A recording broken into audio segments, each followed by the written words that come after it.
When and how did the Turks, one of the last armies of Islam, get introduced to the religion of Islam? Did they accept Islam as a result of being forced by the sword, as some frequently say, or were there other reasons for their conversion? What happened between the Arabs and the Turks? Let's take a look at the introduction of the Turks to Islam.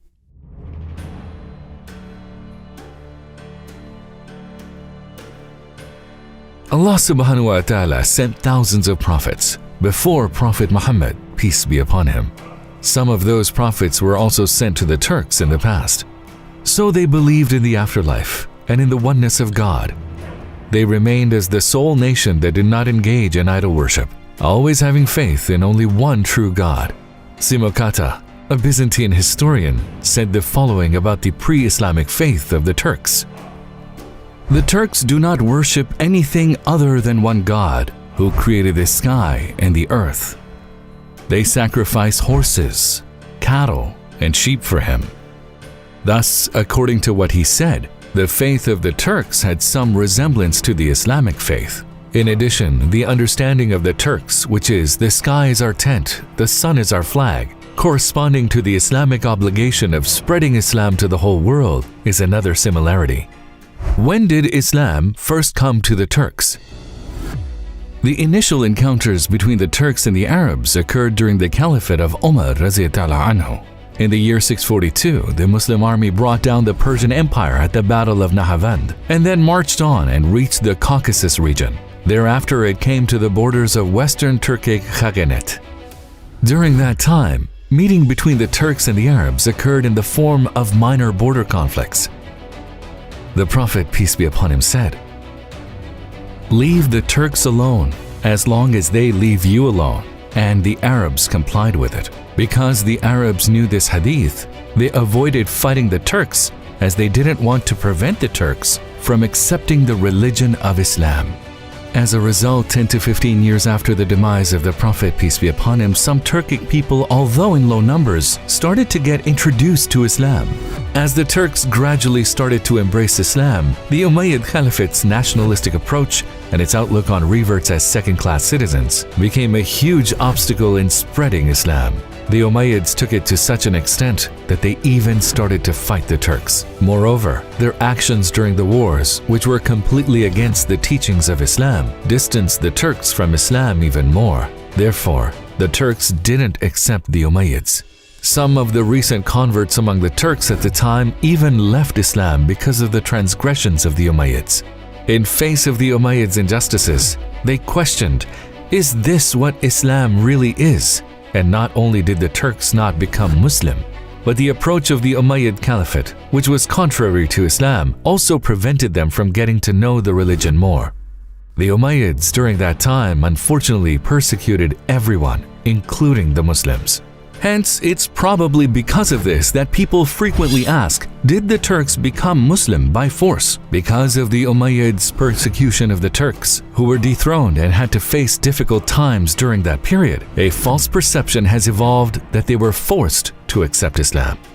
If the Turks were forced to convert, why did they not return to their old faith after they regained power?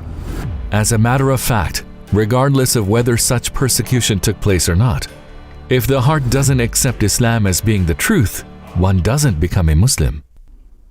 Islam, at its essence, does not allow any form of coercion. The Turks, with their heart and by their choice, became Muslims at the end of a long process. Well, how did this process begin? How did the Turks get close to Islam again? Because of a big uprising and a civil war that broke out in the year 750, the Umayyads were split in two. As a result of this uprising, the Abbasid Caliphate was founded in place of the Umayyads, and all the wrong practices of the Umayyads came to an end. Shortly after the Abbasid Caliphate was founded, a war, which was a turning point in the world history, broke out. The Battle of Talas. Taking advantage of the turmoil in the Muslim world, the Chinese took over the city of Fergana, a border district with the Abbasid Caliphate. Their main intent was not only to take it over, but also to spread their faith in Central Asia. In order to prevent the Chinese, who initiated this outbreak, the Abbasids faced the Chinese in the battlefield on the coast of the Talas River. There was something very important that changed the course of the battle. The Arabs had never met the Chinese nation prior to that event.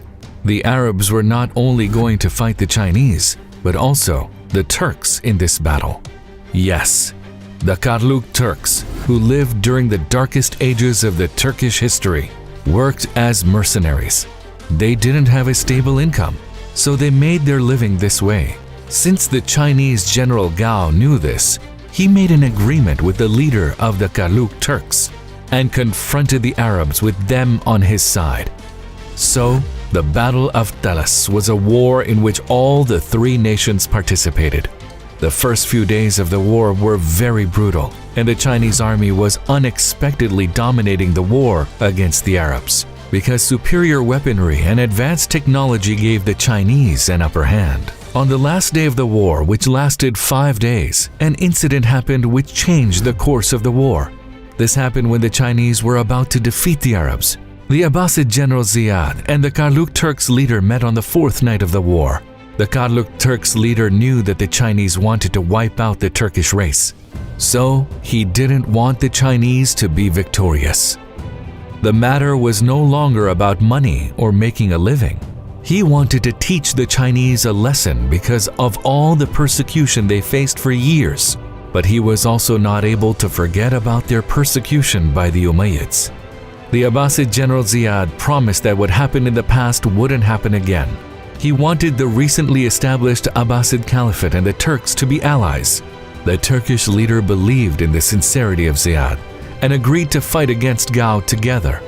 On the last day of the battle, the Karluk Turks became the side that changed the course of the battle. While the Arabs attacked the center of the enemy's army, the Turkic cavalry suddenly started to attack the right and left sides of the Chinese army. The Chinese General Gao, who didn't understand what was going on and didn't know what to do, couldn't prevent his army from being defeated. The Chinese army lost the battle with heavy casualties and left many captives behind. 751. The Battle of Talas was a turning point in world history. This is because if the war ended with a Chinese victory, it was inevitable that Central Asia would be Sinicized.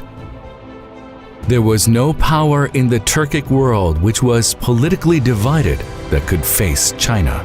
For this reason, the victory of Arabs in the Battle of Talas caused really important developments in both the Islamic and Turkic histories. Most importantly, it paved the way for Islamization of Central Asia. There was also another incident that occurred and changed the course of world history. An invention that China hid from the rest of the world was captured by the Muslims. We are talking about an invention that we take for granted today, and it is in front of our eyes every day. Paper. Yes. As the paper-making technology was captured by the Muslims and the Turks, important steps that marked an era were taken. With this victory, compass and gunpowder were also captured by the Muslims. This way, the Abbasids took the first steps in their progress towards the Golden Age. Conflicts between the Turks and the Arabs were replaced with friendship and cooperation as a result of this war. The Turks and the Arabs quickly moved away from being two nations fighting each other. Trade routes were opened. This wasn't all. The Abbasid Caliph, Al-Mansur, wanted the Turks to take part in special missions. The Turks, who were the guardians of the Caliph in Baghdad, were probably the first Turkic Muslims. They were such good warriors that they were deployed at border cities such as Malatya and Adana. The Turks completely devoted themselves to Islam during that period. They even participated in military campaigns against Byzantium.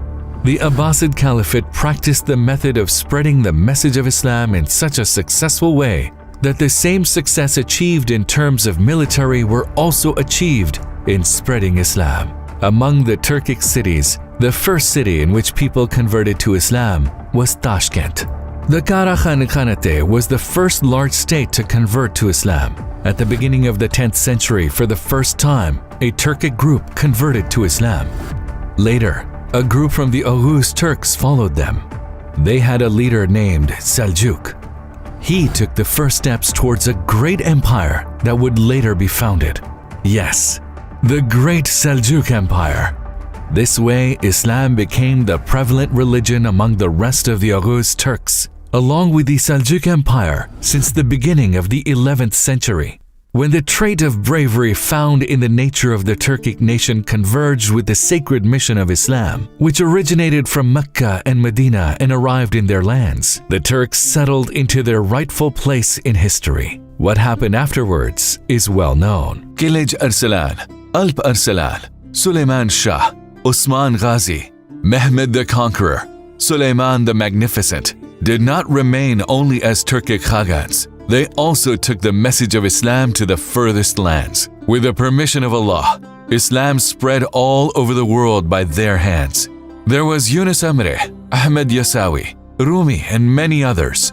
Sufi imams like them, who had a significant impact, greatly increased loyalty of the Central Asia to Islam.